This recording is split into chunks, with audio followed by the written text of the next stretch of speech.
السلام عليكم ورحمة الله وبركاته. جايب لك تطبيق مجاني تماما، فيه إمكانيات رهيبة. تطبيق تفتح بيه الPDF وتكتب عليه وتعدل عليه، وفيه إمكانيات أنا وأنا بجربه مش مصدق إن التطبيق ده كل الإمكانيات دي مجاني تماما. الإمكانيات رهيبة لدرجة إن أنا عادي بياخد الشاشة كاملة، تقدر تفتحها تقول لي طيب والأقلام فين؟ يعني لما أحب أكتب بقى، طيب ما أنت أصلا عملت لها اختفاء. بسيطة، أدي الأقلام المسألة اللي موجودة كلها مفتوحة عندك. بتكتب بالقلم مثلا، هختار البول بوينت. حط بس عليه مميزه، خليه ان هو مميز، ماشي جميل زي الفل. هختار كمان مثلا الهايلايت لو محتاجه، اضغط عليه كمان ضغطة وخليه مميز، يعني حط عليه نجمة. خلاص كده.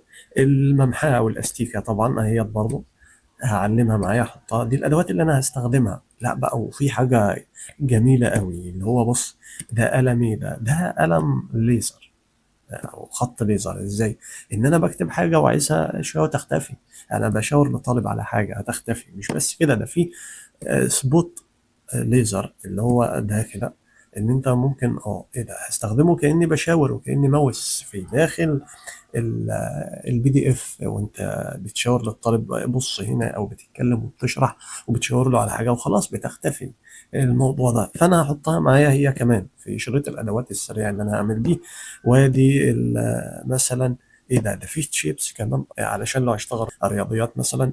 كل ده مفتوح وكل ده مجاني، حط اللي يعجبك فيهم. يعني كل الحاجات دي حطيناها خلاص كده، تمام زي الفل. افتح بقى، ايه ده يا استاذ؟ اهو بقى شريط بسيط، ادوات متنقل للادوات اللي انت بتستخدمها كتير، فبستخدمه من هنا على طول اهو.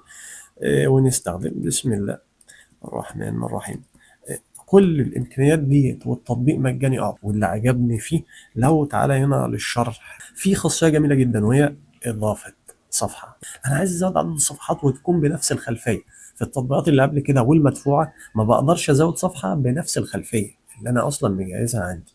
طيب هنا لا، انا هعملها اهو، هعمل انسيرت، هدخل صفحة وهقول له اوكي. كانوا 3 صفحات خلاص. بعد ما كانوا 3 صفحات بص كده بقوا 4 صفحات. في التطبيقات التانية المدفوعة زي انكريدبل اللي الناس بتسأل عليه، لا دي ما كانتش خاصية موجودة أصلا معي. بشكر اللي قال لنا على التطبيق. التطبيق اسمه ايه بقى علشان نشوفه؟ فالتطبيق اسمه نوت ان. ده كده التطبيق نوت ان. طيب وبالنسبة للأكسجين اللي كان موجود بالنسبة لي، لأ خلاص أنا كده نستبدله، أزيل ده وندخل ده في الأدوات بتاعتي اللي أنا بشتغل بيها. معايا انكريدبل ده لأنه مدفوع، ولكن نوت إن يغني عن ده كله.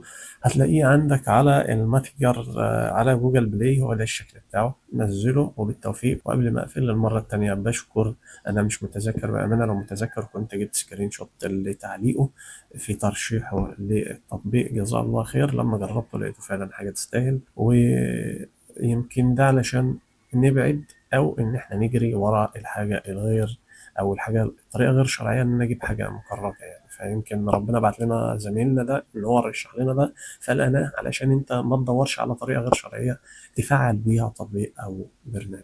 بالتوفيق للجميع.